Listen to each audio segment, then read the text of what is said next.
Who called you from the WWE? Well, it was interesting. I did probably most of my conversations with, gosh, why am I drawing a blank right now? From Oklahoma, Jim Ross? Jim Ross. Yeah, yeah. I did a lot of my conversations with Jim Ross. He was Vince's like right hand man at the time. I think, I think in, I think it was actually, I think it was either WWF called me first, then WCW. I met with Ted Turner and Eric Bischoff, and I'll just say that I went back and forth a couple of times, and I basically talked to an attorney friend of mine, and basically I got the deal I was looking for. I mean, I had a very unique contract. In fact, that I think the average worker at that time was working 187 dates. And I mean, when you look at 187 dates and you look at travel to, travel back from, you're on the road an awful lot of days of the year. And if you're one of the stars that has to go in for more promos for upcoming pay-per-view, stuff like that, you're on the road that much more. A really tough lifestyle. My deal was sit before like 60 dates tops. And literally I had to know about my dates ahead of time. And it actually is a great contract. And even to the point that when I'm dealing with travel and stuff like that, I just called in and I could fly in earlier that day. So literally a lot of times I would fly in early that day. I'd go somewhere and conduct a seminar at one location, maybe do a speaking engagement at another location, show up now over at to wherever WWF was supposed to be at that for that show that night. Because I'm still trying to get there by, they want everyone to get there by early afternoon.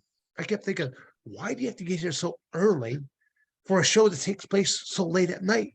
Well, it didn't take me after a couple times being there that I'm thinking it's like a glorified babysitting job, because a lot of these guys are missing in action.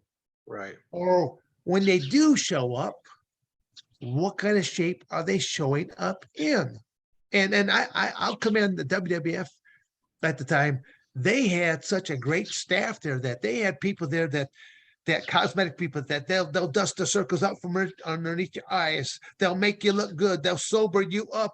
If you lost your entire performance outfit, they'll sew you another outfit.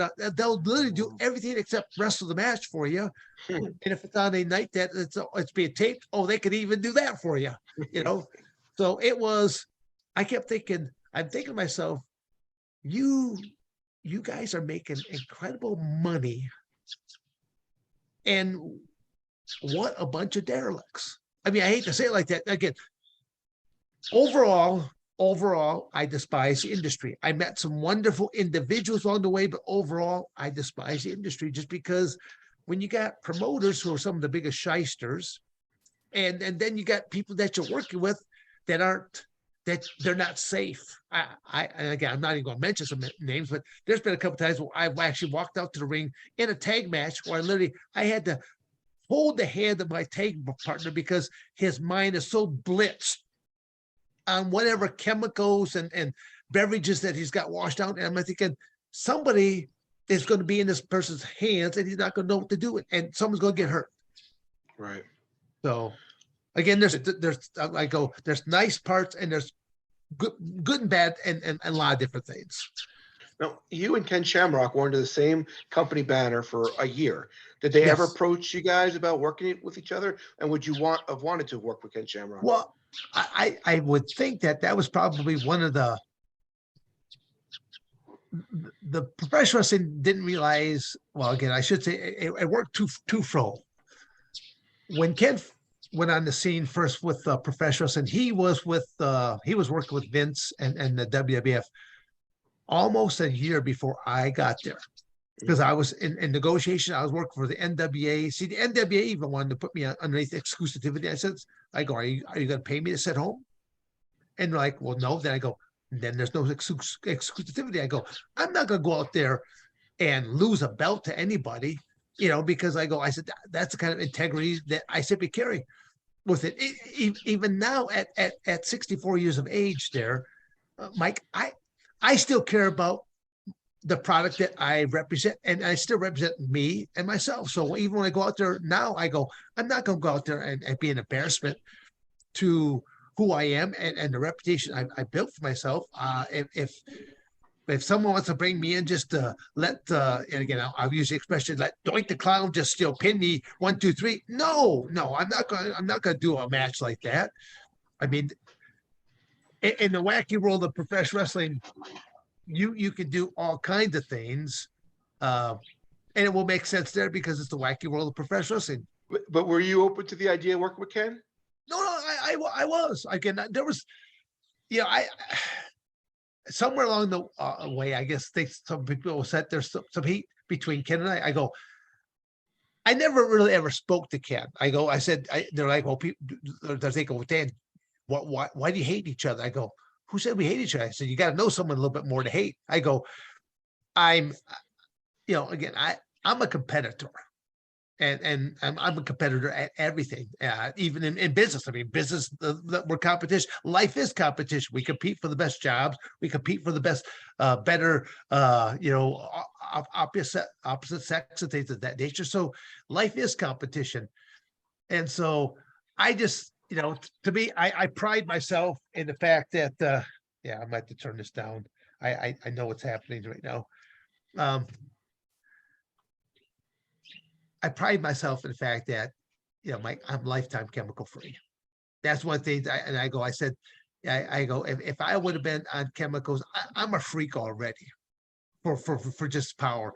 If I would have been on any kind of chemical stuff like that, I mean, because I was approached by a couple of different companies, and these companies are going, well, we want to get with you. They're like, Dan, how do you say this? You need to get with our doctor, stuff like that. Your testosterone probably way over on the other side of the scale right now. We'll get you jacked up there. We'll get you probably 35, 45% more strength and things of nature. I'm thinking, you give me another 35, 40%, I'll be pulling body parts off of people, beating them with the bloody stuff, because I got that farm boy strength. And so again, I work with a lot of kids, and I just wasn't willing to cross that line. Right. And I go say, if I need it, no, now, let's say fast forward to today, I'm a senior citizen. Anyone over 50 years of age, senior citizen. Didn't really care for it when that little envelope came in the mail. There goes, happy birthday, senior citizen from the AARP. It's like, yeah, talk about a backhanded compliment. But I do a lot of cool things with the health and wellness industries. There's things that I'm doing with the EECP machine, the hyperbaric chambers. There's a laser component that's out there. There's an Insula chair. There's so many things that I'm working on right now that people are not even aware of. But these are things that I've actually used myself, and I believe in. And the only way I'm ever going to put my name on a product is if I believe in. I'm also involved in CBD. When I say CBD, I'm on the medical side of cannabis. I'm not on the recreational side. Although, I mean, I look at recreational CBD the same way as I view alcohol. If you're going to drink up, stay home. If you're going to smoke up, stay home. It's going to affect your abilities. So, I mean, just again, that word that is not very common is called common sense. Okay. Great. Why'd you leave WWF? I'll just simply say that, how do I put it here right now? I just think they were looking to go a different route. They wanted to change my character. They wanted to put 666 on my forehead, mark of the beast. They wanted to make me into an Undertaker disciple. And when they're starting to pitch me these things, I'm like going, time out, guys, not going to happen. I said, I'm not going to go that route. I wish I would have known more about the industry then, or at least I could have had someone that either could have clued me in or smart me up a little bit more toward how much more control I could have had over my own character. Because there were certain things I did not know about it. Because again, even though I was part of that organization, I quickly stayed when I traveled in, I stayed by myself. And when I found out that all the other wrestlers are staying at this hotel, I would find a different hotel, because now you have all the the fans and stuff like that are waiting in that lobby and stuff like that. It's like, I'm not looking to do this. I have the same 24 hours. You guys are going to work once. I've got 3, 4 other things I've got to do. I'm not here to party. I'm here making money. That's what I'm doing. I'm here for business purpose. I'm not here just to be recreational on this whole thing. So I probably didn't fit in a lot of different ways because I was really more of a businessman on this because like I said, these were just opportunities for me. I made the best money ever working for professional wrestling versus the cage fighting stuff. If people want to find you to book you, where can they find you, Dan? Well, again, dansevern.com. That's my website. It's under construction right now, but the email address, dan@dansevern.com. My contact information is on there, but the website, you can actually still see things, but you just can't order anything off of it. But dansevern.com. Awesome. Awesome, Dan. Again, thank you, sir. This was great. dansevern.com. Yes? Yes, Mike. Perfect right there. Nope.